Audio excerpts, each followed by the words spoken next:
देखिए, अब आप इस चैप्टर की फॉर्मूले देख लीजिए, न्यूमेरिकल कराएंगे हम। जैसे देखिए P1 V1 बराबर P2 V2 या P1 अपॉन T1 बराबर P2 अपॉन T2 या V1 अपॉन T1 बराबर V2 अपॉन T2। गैस समीकरण है P1 V1 अपॉन T1 बराबर P2 V2 upon T2।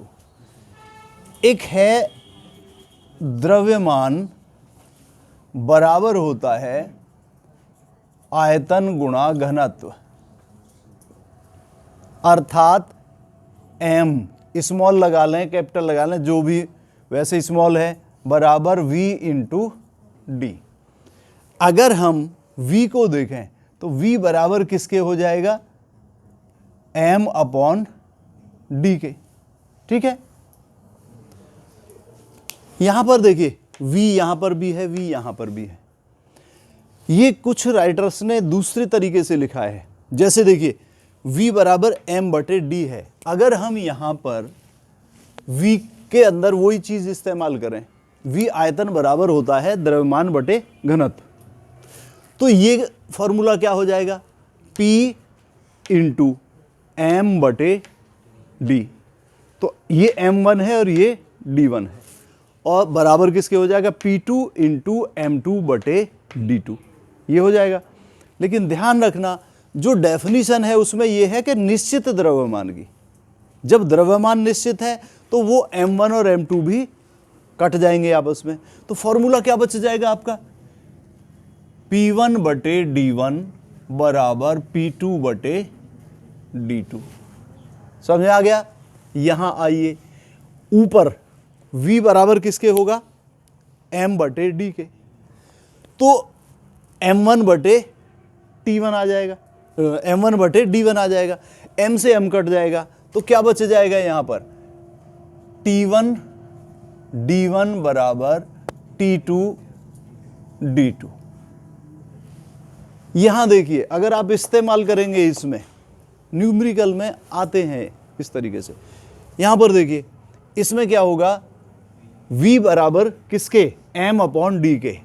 m upon D के, m से m कट जाएगा, नीचे d आ जाएगा, अर्थात ये हो जाएगा P1 upon T1 into D1 बराबर P2 upon T2 into D2।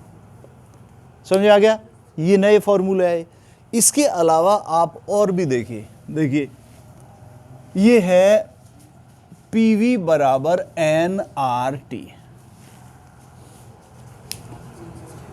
Gas समीकरण है, आदर्श गैस समीकरण।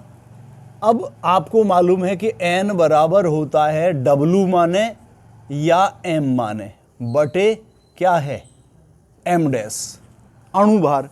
उस अणुभार को आप m माने या m डैश, क्योंकि m मोलरता भी होती है, कंफ्यूजन ना हो जाए, तो आप m मोलरता ना करके क्या मान सकते हैं? इसको m डैश, m भी मान सकते हैं, m डैश भी मान सकते हैं। तो उस हिसाब से इसकी वैल्यू यहां रखें तो PV बराबर क्या हो जाएगा? या तो W माने, ठीक है, बटे M माने या M डैश माने, इंटू RT। इस तरीके से समझ आ गया? या अगर आप इसी को मान रहे हैं तो ऐसे कर सकते हैं कि P बराबर nRT अपॉन D, बराबर का चिन्ह यहां पर रखो, इस तरीके से। तो किसी भी तरीके से आप इनको कर सकते हैं। समझ आ गया? अब देखिए, एक मैंने आपको इक्वेशन बताई थी कि R1 अपॉन R2 बराबर V1 अपॉन T1 गुणा T2 अपॉन V2, ये बताया था। एक बताया था R1 अपॉन R2 बराबर under root D2 upon D1 बराबर under root M2 upon M1। ठीक है, अगर हम देखें तो इन दोनों फॉर्मूले से एक लंबा चौड़ा फॉर्मूला बन सकता है। कैसे? R1/R2 बराबर V1/T1 इंटू T2/V2 बराबर √ D2/D1 बराबर √ M2/M1। इस तरीके से समझ में आया?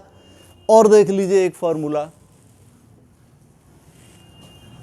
देखिए अभी हमने ये बताया आपको क्या, P बराबर nRT/D, ठीक है, यहां से सेटिस्फाई हो। ये भी बताया कि n बराबर किसके है, n मोल्स की संख्या किसके है, उसकी ग्रामों में मात्रा बटे उसका अणुभार।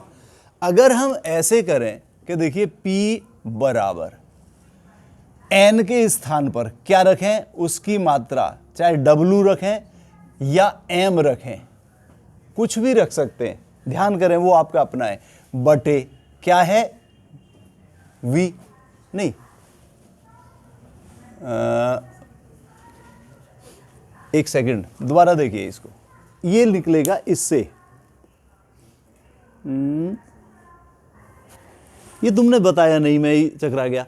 ये PV बराबर nRT है तो इसको ऐसे लिखते हैं, नीचे V आएगा ना, आपने भी ध्यान नहीं करा, V आएगा ना यहां पर, सेटिस्फाई है, यही तो आएगा। अब देखिए n के स्थान पर आप उसको रख लीजिए जो n की वैल्यू है, उसकी ग्रामों में मात्रा बटे उसका अणुभार।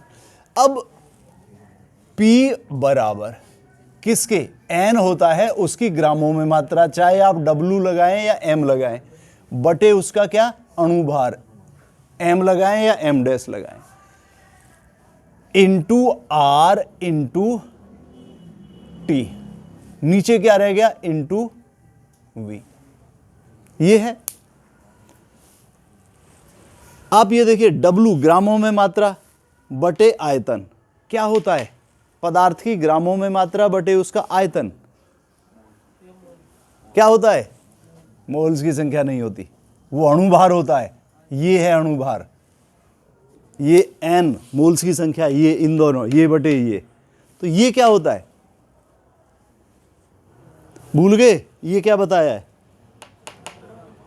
m द्रव्यमान बराबर आयतन गुणा घनत्व, तो आयतन बराबर क्या होता है, द्रव्यमान बटे घनत्व, तो घनत्व D बराबर किसके हो जाएगा, उसकी ग्रामों में मात्रा, चाहे m माने या W माने, बटे क्या होगा आयतन। तो यही तो है, चाहे इसको लगा लो, मैंने कहा कि m मानो या W मानो, बात तो एक ही है। तो ये किसके बराबर हो गया, ये बराबर हो गया D के, D बराबर उसकी ग्रामों में मात्रा, चाहे W माने या M माने, बटे उसका आयतन। इसका मतलब ये P बराबर किसके हो गया, DRT/M। तो ये आपका एक और नया फॉर्मूला निकल गया है इस तरीके से। तो बहुत जगह आएगा ये फॉर्मूला, भी ध्यान करना है, इन सबको नोट कर लें और आगे इनके सवाल देखें जल्दी।